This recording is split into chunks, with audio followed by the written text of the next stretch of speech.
in our presentation, we'll mostly be giving you more in-depth information about the program. And I'm just so excited to be here with you all. Just like Taryn said, there's new leadership in the school.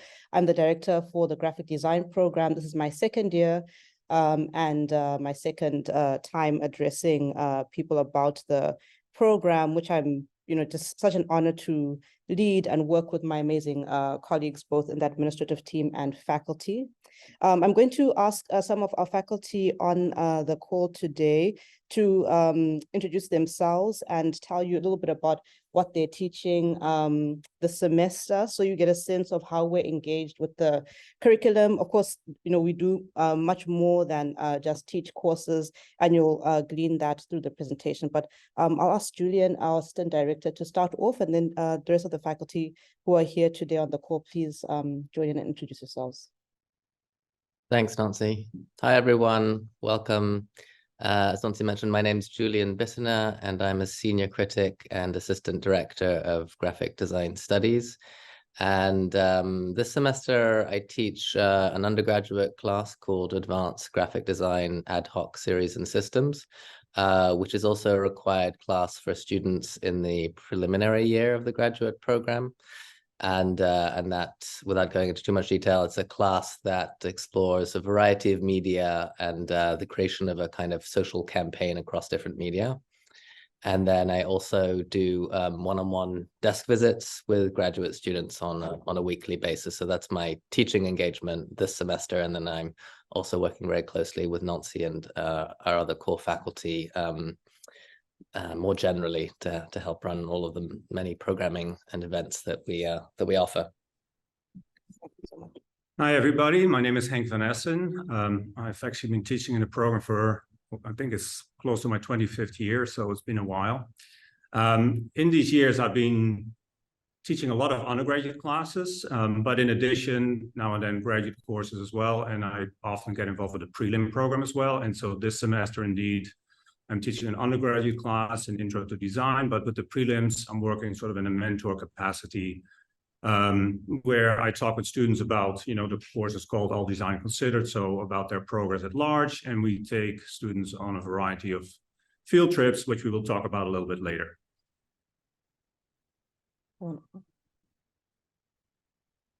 Hi, everyone. I am Yeju Choi. I am a critic and part of the core faculty in this department. This semester, I'm teaching the second year graduate studio, which we call Core 2, which basically you can just think of it as your thesis, second year thesis class. And I am one of the 3 thesis advisors. Yeah, that's what I'm doing this semester, but next semester I'm teaching my undergraduate class, Introduction to Graphic Design, and continue teaching the Core 2. Hi, I'm Andrew Walsh-Lister. I'm also in the core faculty and a critic in the design department. We just started teaching here this semester, and this semester I've been teaching the first year core studio, co-teaching that together with Nancy. And then I am also a second year thesis advisor and doing desk visits. And then next semester, I'll be continuing teaching the first year core studio and also an undergraduate Intro to Graphic Design class as well. Thank you so much, everyone. And all of these faculty have their own practices, which where they produce work on commission, but also have independent research practices. So we're teaching and working faculty, and that I think it's provides really strong mentorship for students. We also have Larissa Hall on the call with us, and I'm so excited, about working with Larissa. She's really the right arm, of the leadership team, and helps us facilitate so many things. Larissa, I don't know if you are able to say hi quickly and introduce yourself to everyone on the call. Yeah, hi everyone. I'm Larissa Hall, Senior Administrative Assistant to Graphic Design, and I can't wait to meet a lot of you. So Larissa sends out so much correspondence and manages the front office, and just like a real partner with us all. I'm going to go through a few slides here, and the faculty will help me introduce you to what this program is about. But first, starting off with where we are, we're in New Haven, Connecticut. We're part of the art school, as Taryn said, and you can see now where we are placed in proximity to some of the venues that Taryn pointed out. So really just a stone's throw from the Art Gallery, British Arts Center, CCAM, Haas Special Collections Library, and the Architecture School, and then very close to Beinecke, and all in amongst that is Yale College and the city of New Haven. So we're really embedded in the heart of New Haven, Connecticut. Here you see this constellation of the art school building. So very easy to get to see colleagues and use spaces and equipment across the art school. I wanted to tell you a bit about why our program is so special. You know, we really focus on helping our students develop an independent practice, a really imaginative and ambitious practice, which is research focused, whilst still developing a very, very strong, rigorous process and a very dynamic visual language that's uniquely their own. Graphic design is a discipline that is so susceptible to trends, and we really ask our students to look into symbols, systems, color, texture, typographies, and understand what they do, what layout strategies mean and add to content, how they think about elevating particular content with their through all of these forms, and really have a critical lens on how and why to use certain formats, mediums, and approaches. We also ask people to think about how their design practice is situated in amongst a broader conversation around visual art and culture, and kind of have a view to thinking about how their messaging fits within a particular political landscape and the politic that's their own. Here you have kind of a map of how this happens, thinking with an actual practice. How do you develop a meaningful practice?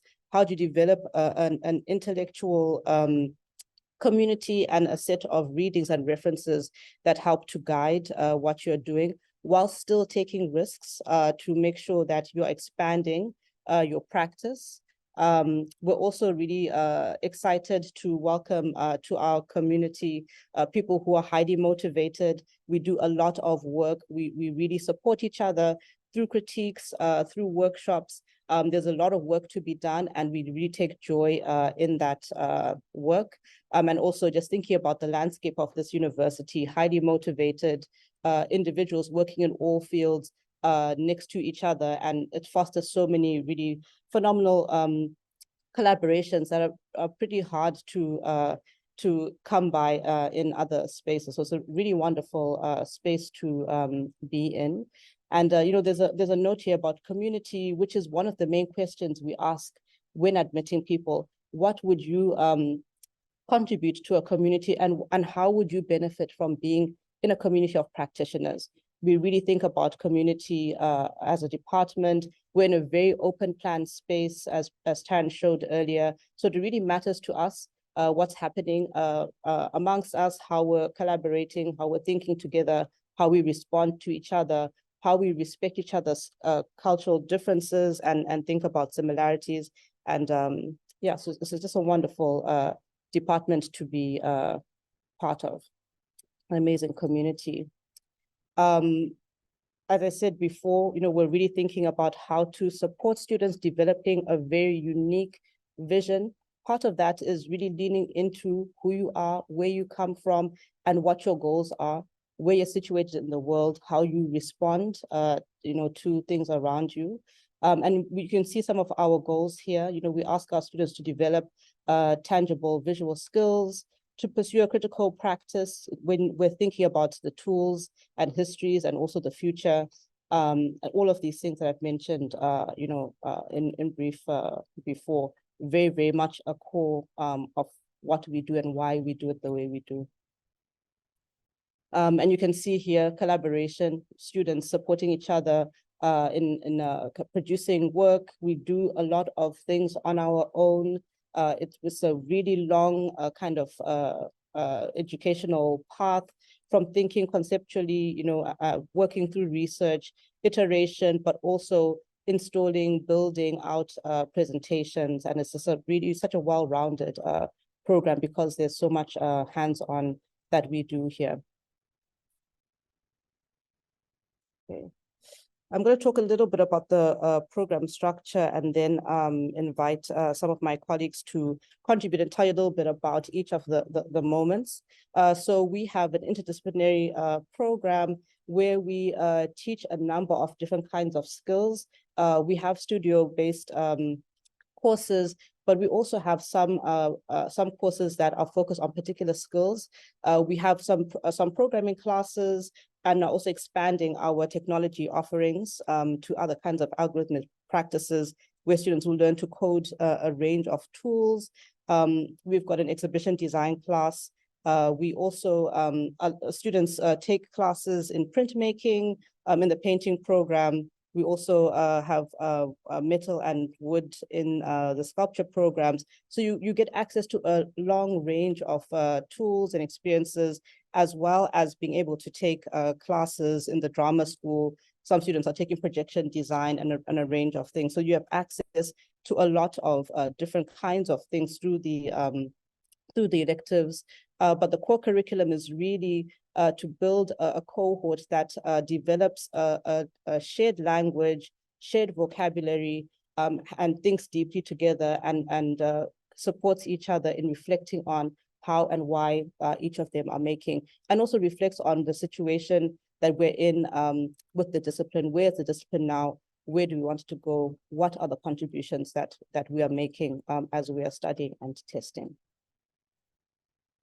Maybe just hear this last note about, about what happens towards the end of the semester. We have all of these amazing courses, and we often discuss the work in classes, but at the end of each semester, we have reviews where students bring in all of the work they've made over that semester, and our faculty and invited guests come in to discuss the work with them in formal critiques where you get really strong feedback.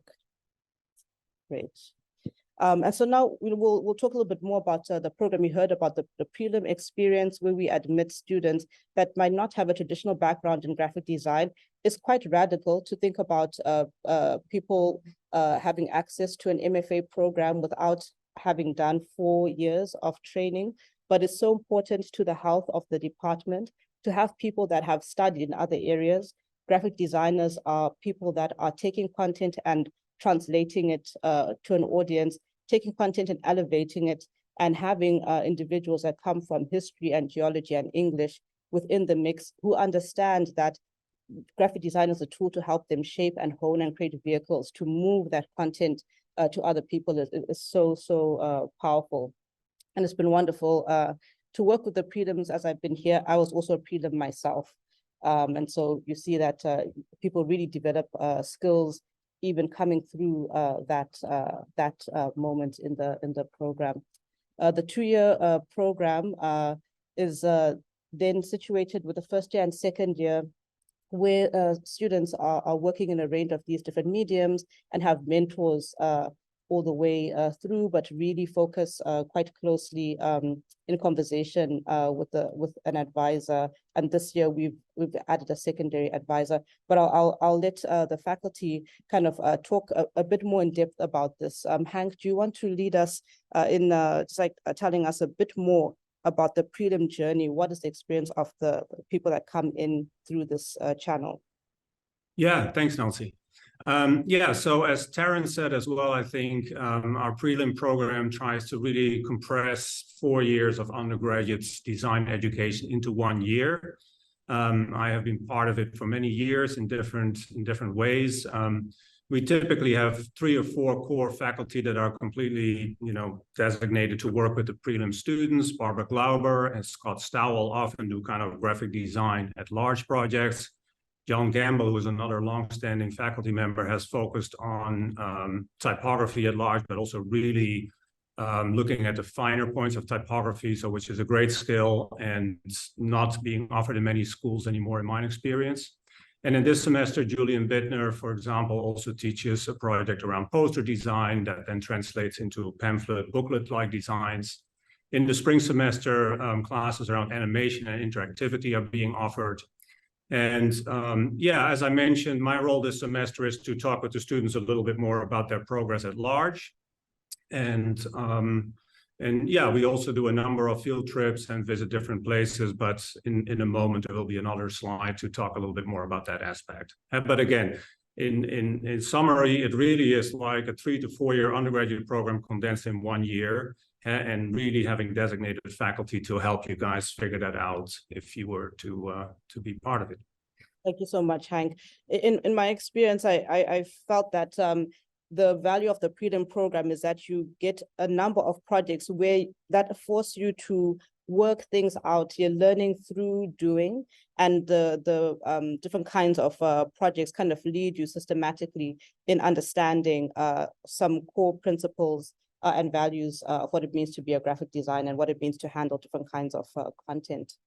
Andrew, do you want to talk to us about the first year journey? Our prelims finished that year and then are joined by 10 or 11 other students, and they form the first year cohort. So the prelims don't run on their own track. They are in that year and then become part of a bigger cohort with other incoming students in that first year. Yeah, absolutely. So as Nonsi mentioned earlier, in the first year you have a choice of elective classes that you kind of choose throughout the program, but there are these kind of core running classes that run across the first year and then into the second year. So in the first semester of the first year program, the two required things are this class called Critical and Professional Practices that Taryn mentioned earlier, which is school-wide. And then there is the department-wide class, First Year Core Studio, which everyone in the first year is required to take, and it runs across both semesters. And it's a really important moment because it's a chance when all of the students, the entire cohort, are together as a class for the first time. So everyone kind of gets to know each other's practices and research interests together. And this core studio is kind of approached as a central processing unit, as a space where people start to identify a visual language, a research methodology, and individual interests, drawing out personal practice and kind of emerging thesis interests, although we might not be calling it that at this stage. Also thinking about the work they might be doing in other classes and how it comes together in this kind of central core class. And this semester, we've been setting a series of very open-ended prompts, which have been approached in a number of different ways. People have been working independently, but also in pairs. And then we come together for class visits, reading discussions, and critiques. And this semester and this year, the class has been kind of orbiting around themes of vehicle, voice, and velocity. So thinking about modes of broadcast, dialogue, distance, translation, transmission, and reception. Wonderful. Thank you, Andrew, for that. Yeju, what happens the year after? You're working as a thesis advisor, and have also led the the exhibition design class, which has traditionally only been second year students. Can you tell us about the second year journey? Yes, thank you. So as you transition into your second year, what happens is that we ask you to think about what ties your work together and to shape your work around those connections, such as, what makes your design practice here distinct? What does your work advance the field of design? What precedents does it build upon? And what is your approach? Why is your approach a relevant perspective for this historical moment, and so on? So you reflect on and guide your own design work and discourse with your peers and critics, and take electives and or academic classes that could also inform and inspire your work. So the second year is all about undertaking the undertaking of the self-driven comprehensive exploration, which culminate in your thesis. So what is thesis? So thesis, in our syllabus, we say thesis means a distinct design practice of your own and the way you explicitly describe and situate that practice. So it's not a book, it's not one single research project, it's not a piece of writing, although you will create these things in service of your thesis. So simply put, think of your thesis as the entire body of your work.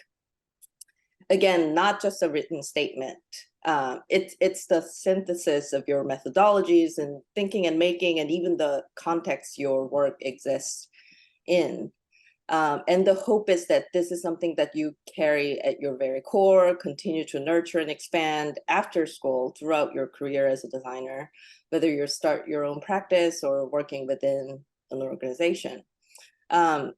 So that is really the second year. And part of your thesis work are some requirements, including oral presentation, designer statement, thesis book, and thesis exhibition, as Nancy mentioned.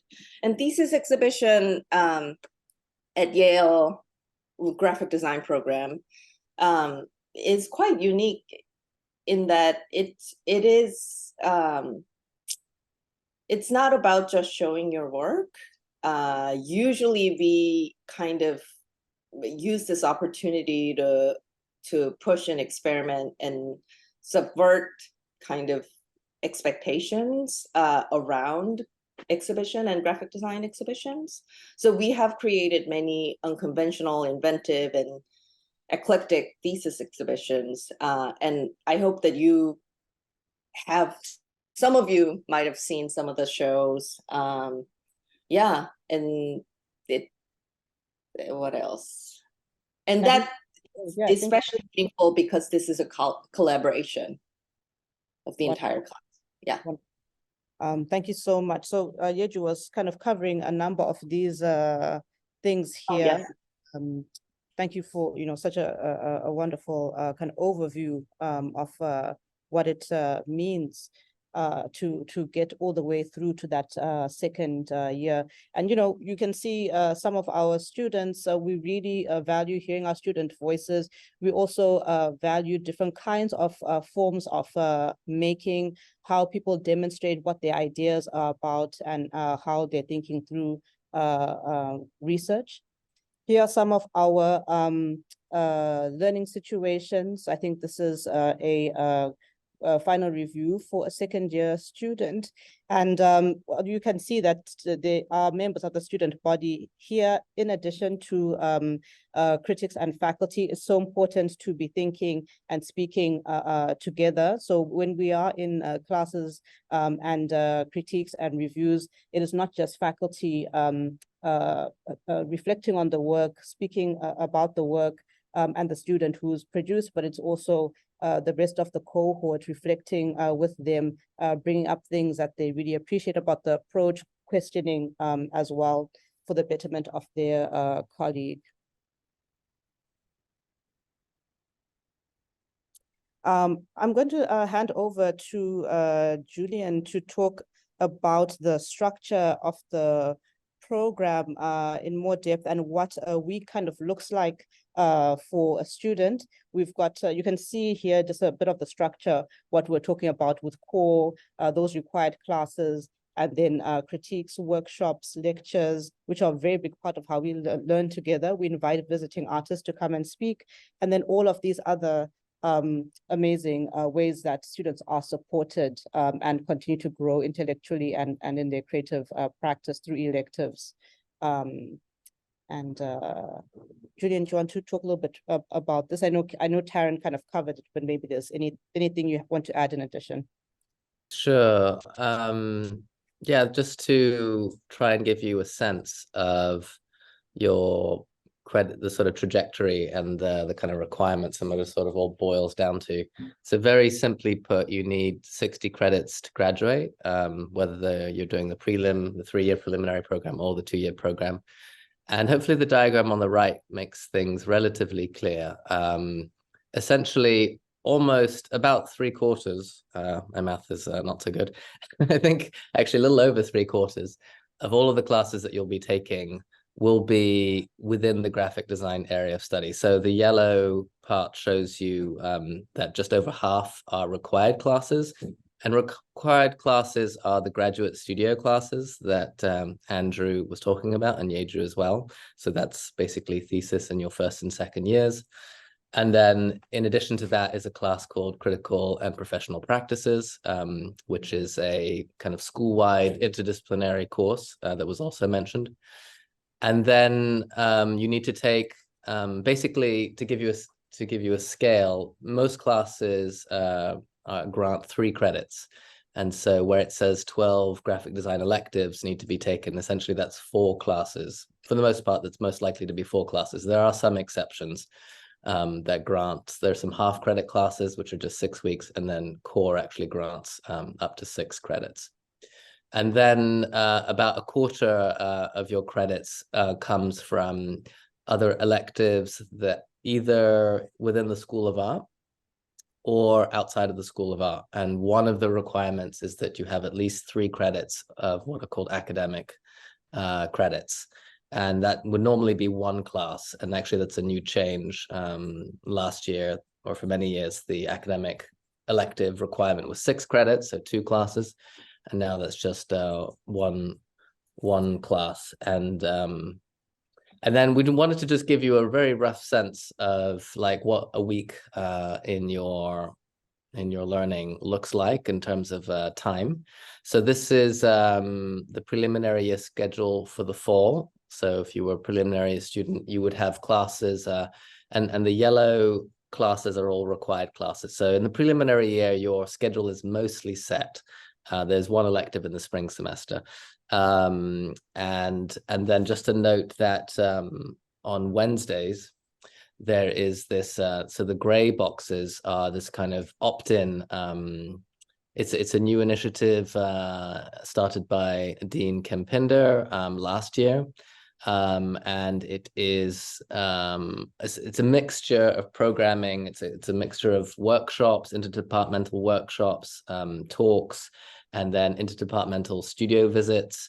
And so that's this block of time where all of the departments have committed to not running any of their own programming. And so it's this free space to enable and encourage more interdisciplinary exchange.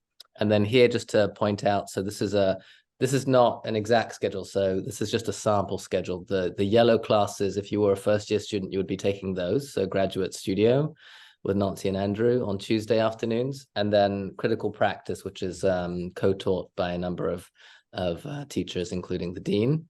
And then the white classes are examples of graphic design electives. So moving image methods, which is focuses on video production, and it's taught by the artist Neil Goldberg on Mondays. And then local hosts is an interactive browser-based class taught by Brian Wells on Wednesday afternoons. So you wouldn't necessarily take those 2 electives, but those are 2 that you could take among a wide selection of offerings. And then this is finally a sample schedule for second-year students. So one thing that this diagram doesn't show is that the second-year graduate studio, it only meets bi-weekly. So it's quite a different structure.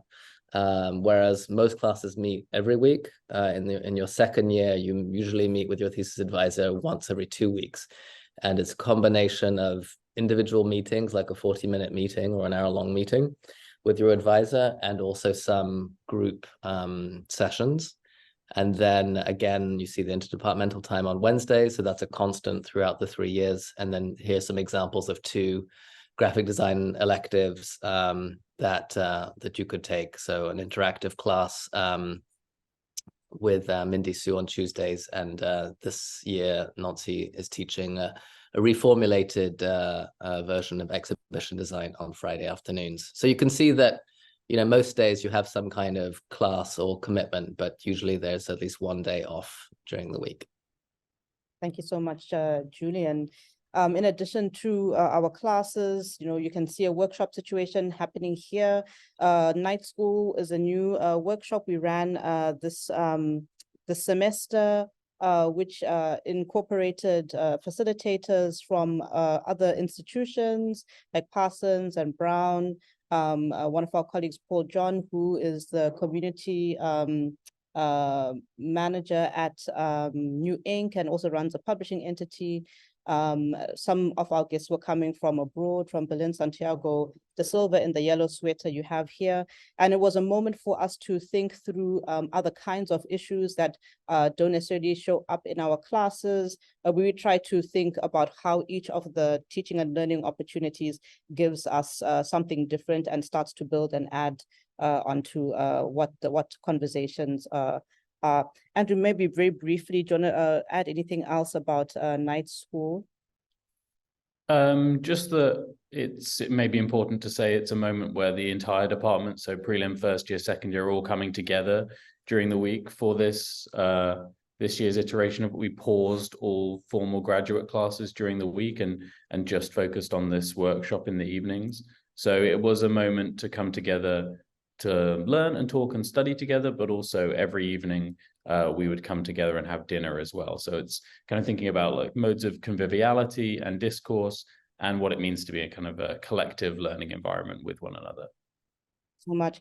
We had a workshop by Kevin Simmons that was focused on listening. He's a poet and also composer of ensemble and contemporary opera. Borie Bree, who's a choreographer who was doing some movement scores with students. Madison Moore, who was thinking with people about what we do at night and what happens on the dance floor and how legislation around night activity has shifted and changed, especially for the Black community in the United States.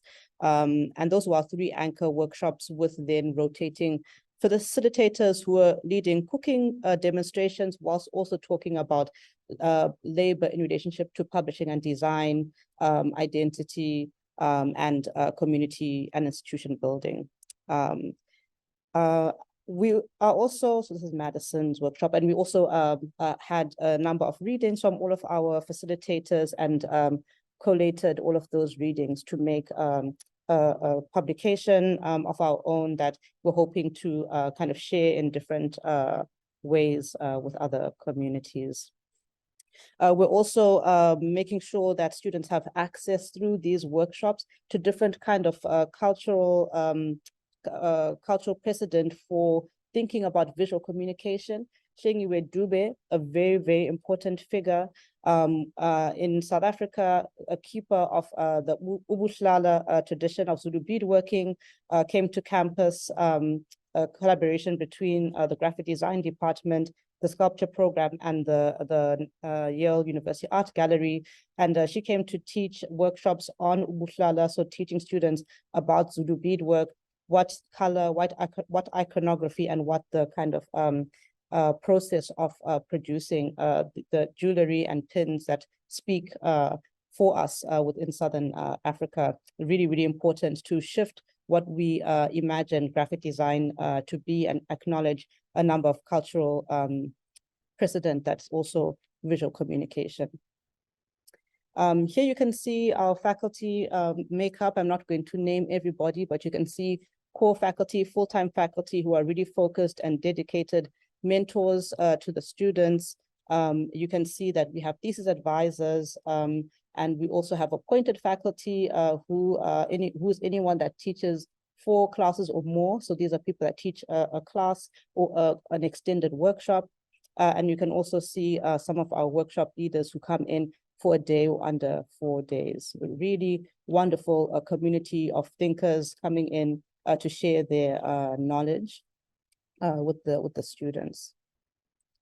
You also saw some of our facilities, so I won't go into too much depth. Taryn showed you all of this. This is just a recap here. You can see into the Rizzo studio, a colleague of ours from Germany, from We Baked Berlin, came in to visit and talk about zines to students and came to look at our Rizzo room, access to printmaking facilities and all kinds of spaces. This is also kind of a recap. You know, we use these spaces for teaching. They're not just, you know, neighboring institutions. We go into these spaces for classes. Andrew and I took students to the Beinecke Rare Books Library for our class last week, and we looked at a number of really amazing publications that are dealing with broadcast in different ways. So faculty have access and students have access to all of these museums, galleries, special collections to align our thinking, our learning together to do further and deeper research. Okay, I'm going to ask Henk and Julian to talk a little bit about some field trips that they took students on, because this is very, very important to us, not just learning in the atrium, but acknowledging that we can find knowledge outside of the space of our really wonderful art school and outside of our own institutions. So Henk, would you like to talk about this field trip that you took the prelims on? Yeah, of course, thanks. So yeah, here you see a picture of the current 7 prelims. And as I mentioned, as part of the sort of course that I'm teaching with them, it's really introducing them to different modes of practice that one can pursue as a graphic designer. And of course, I think for many of us, print is still an important part of all of that. So I was able to take them to a small printing shop in West Haven, which is near our campus. And this is a family-owned business that, as you probably can see from the photographs here, still runs, machinery that goes back decades. And yeah, it was really interesting for the students to see how different technologies have really sort of contribute to this idea of graphic design as mass production, printing multiples. And yeah, I will say, so we go to a variety of different places this semester, including several trips to New York, where we meet with designers that do all kind of different things, including animation and interactivity. But again, for all of us, it is important that we introduce students to the world of printing as well. So yeah, this was a good example of that. Wonderful. I'm so excited that the prelims have access to this with you. And this is another field trip that another class went on to the Whitney. And Julian, if I'm not mistaken, you collaborated with this artist. Am I correct? Yes, that was part of the reason that we got access to his exhibition as part of the Whitney Biennial. Yeah, so it was won't go into it, but yes, we worked on the kind of created a new typeface for this physical installation, and then worked together on the kind of orchestration of all of these various panels made out of tin. And these are students from a class called Interdisciplinary Typography Workshop that I teach in the spring, which includes students, some graphic design students, and also students across the School of Art and also architecture. Wonderful. Maybe we can learn a little bit more about this more recent field trip to the New York Public Library, I believe. Yeah, and this is a field trip we undertook in the advanced graphic design class. So this is combines undergraduate, senior undergraduate design students, and also the preliminary graduate students. And here they are doing some research at this kind of fabled image collection at the main branch of the New York Public Library in Manhattan. And they were searching for images to use in a visual campaign that they create in that class. And the focus was really on understanding the kind of particularity of images and the differences between the way images are printed, the way they circulate, the contexts in which you might discover images. And so sort of doing this seemingly sort of old-fashioned sort of exercise of looking through printed images as a way to kind of reconnect and appreciate sort of that images have an origin and they're loaded with meaning. And sometimes, when searching online, there's perhaps an overwhelming amount of images. Sometimes it's helpful to sort of restrict yourself to certain specific collections and archives. So this is what they were doing here. Wonderful. I'm so grateful to you all for reflections on this. It really shows how, we're thinking through modalities, thinking about the richness of information and access that we have to different kinds of materials and really introducing students to that. And Henk, also you're bringing students out of, kind of the downtown New Haven area and introducing them to what is available also in Connecticut. We're not just running to New York City. We're investing in New Haven. We're thinking about what's around us. We're going to Boston. We're really connected on this corridor with the Amtrak to a number of institutions, and it's been wonderful to start to engage with all of that, during my time here. You can see again, students, people coming to us to show work. So it's really, this wonderful cycle of information and conversations with students coming to us. This is our colleague from Berlin again, Moritz, and this is Dafi Kune from Switzerland. He runs a phenomenal summer program up in the mountains. He's a letterpress printer, just like one of the most incredible. So also acknowledging a range of materialities, a range of technologies. Eminent speakers coming to campus, speaking with our dean as well. And always in amongst that is students working together. I'm going to just move to the Yeju. Maybe Yeju, you can speak to this presentation here. What's happening in this slide in relationship to our teaching and learning? Yeah, I mean, as I mentioned briefly before about our approach to thesis exhibitions. Sorry, so this was 2018. This is their thesis exhibition. So our exhibition class used to be this kind of semester-long collaborative class where the students conceptualize, curate, design, program, and produce their exhibitions together. So this image in 2018, this exhibition was called Image Going to Work, and it was all about kind of questioning how images circulate. So each student actually submitted only one JPEG. That was the entire idea. But going through pushing one JPEG through many different processes resulted in this kind of spatial experience. Kind of too complicated to go into the details, but you can kind of feel it. And then the previous two slides were also our thesis exhibitions. Yes, this is a very good example of approaching your thesis exhibition as an event, as a people are very interested in the time scale and the performative aspect of presenting your work in a space. So when we think about exhibition, we're not only thinking about how to design the space, but also thinking about the duration of time, how to engage the audience. What are the modes of presenting your work, what it means to even exhibit graphic design. Yeah. Thank you so much.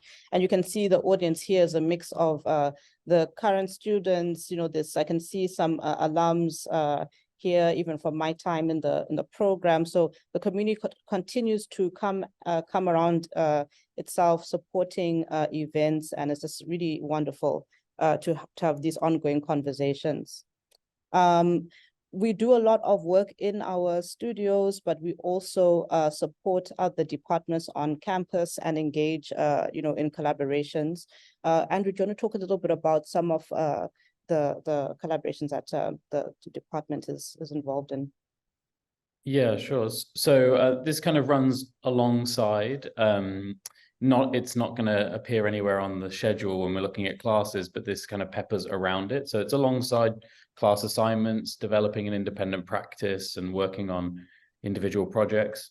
Students also have the opportunity to work on a range of commissioned projects. So these range from things like workshop or lecture posters, like the ones you're seeing here, to publications, identities, websites. So sometimes these are very quick projects, sometimes they're more longer form, more in-depth projects.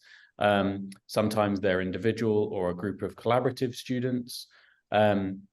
Also, things like the identity for the slides that you saw at the beginning of today, that's an example of a commission that students are working on. And these are kind of viewed as kind of engagements with the wider community in the university. So other departments or programs within the university that have some kind of engagement with the design department. I really think of these as a way to work through formal concerns that are in people's practice in a more public, outward-facing setting. So, you know, it can often be really helpful to have this quick and slow track where you're maybe working on these more in-depth research-led projects, but then kind of quickly work through the formal concerns of a poster or commission where you're not setting the content and the agenda so much. So it's nice to have this kind of dialogue between the commissioned and the self-initiated running alongside one another at the same time. Definitely. And during reviews, we encourage students to bring these commissions into the conversation with their own work. It's not a separate stream, it's all coming from the same individual, and we want to understand the sensibility through which you're approaching independent research and how you're lending that to commissions. Okay, now to the big question, admissions. What does a portfolio look like? What are we looking for when we are looking through all the really amazing portfolios of all these talented people that come and want to be part of our community, such as yourselves? We're looking for a really unique approach. We're looking for someone who is thinking about the benefits of a self-initiated practice and is at the beginning or really involved and invested in developing a self-initiated practice. So somebody who has a set of values through which they're thinking about making work, a set of questions that they're trying to answer, particular kind of questions or inclinations towards certain kinds of content that they really want to use their practice to wrap around and kind of use to surface. We look at the quality of the work. So we're looking for what skills you have. We're also looking at the range of approaches that you have. We're looking for expressiveness and experimentation, and also that all those skills and modes of presenting that you're thinking thoughtfully about how and why you would use those forms to present a particular idea.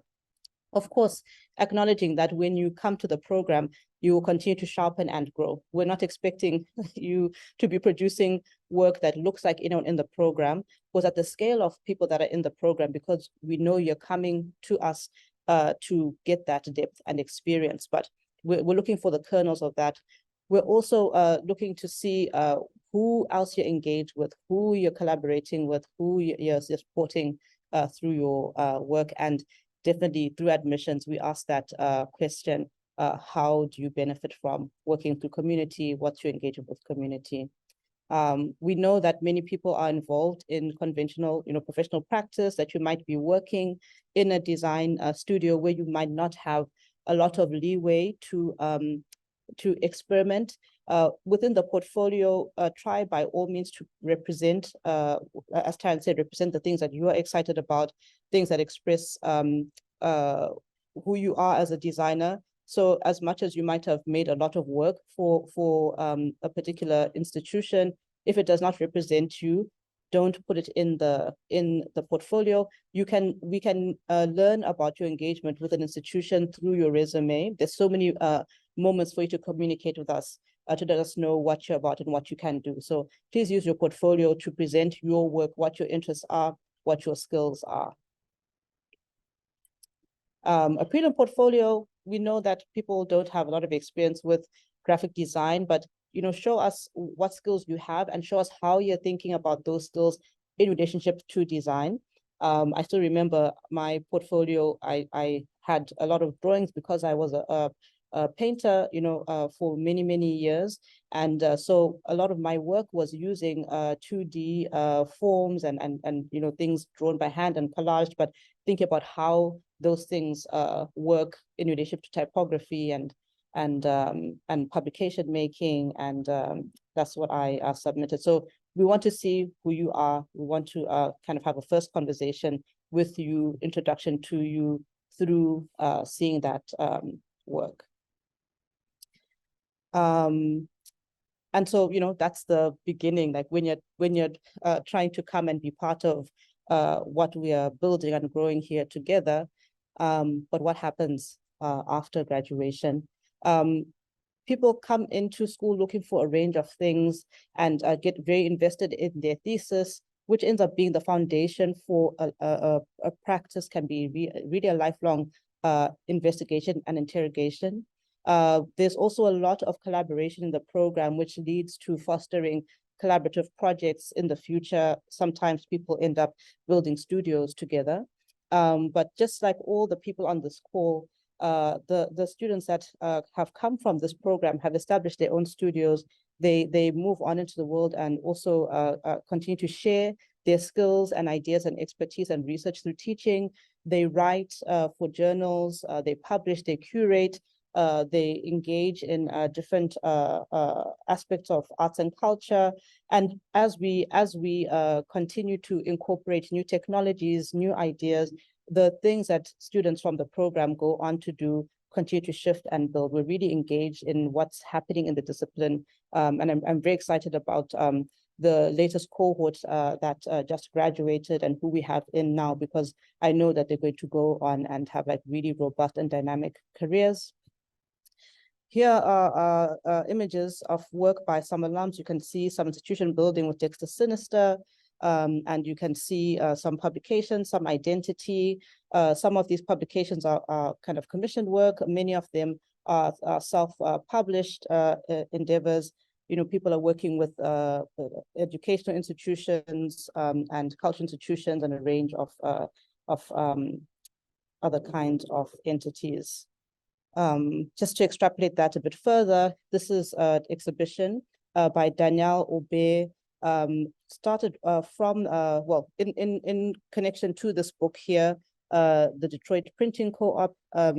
Danielle moved to Detroit, Michigan, is teaching at Wayne State now, and has really been delving into what has been happening in printing in relationship to kind of socialist politic and what that means in terms of production and production of book objects, print objects. This is part of that research project, pulling out some images and kind of thinking about them in a space. Yeju was talking about the exhibition design class and how that introduces students to thinking how to situate design objects in a location. What does space mean? What does the code in? What does scale shift and positioning do to allow us to read meaning into objects, or give us access to objects? This is work by Nat Piper, a more recent alum, who developed a practice in a design practice, which was also thinking about performativity. And you can see these kind of cloaks and wearables that they use in conjunction with typographic forms and speech, and really think about public presentation and demonstration in a number of ways. So you can see, also this is Kristen Henson, a deep research project on thinking through vernacular and vernacular typeface and hand lettering in Manila, in the Philippines. Their collaborative project, the Office of Culture and Design, also has got a publishing arm called Hardworking Good Looking, has produced a number of publications in situ in the Philippines, printing with printers there, really thinking about local production, what it adds, the hand of a certain individual in a certain space and the materials that you can find in a particular location, what meaning they add to the project. It also kind of, questions the way we produce many publications, where we print them and why, the economies and also economies of scale, implications on labor. And so this is us, and we're really excited that you joined us today to have a kind of a peek in to what we do. When people leave the school, they go to so many different kinds of places. Sometimes they get introduced to new parts of the world through conversations with faculty and their colleagues and visiting critics, but then also we're coming from so many different places, and it's such a rich community, and I'm really excited for many of you to join that. Thank you.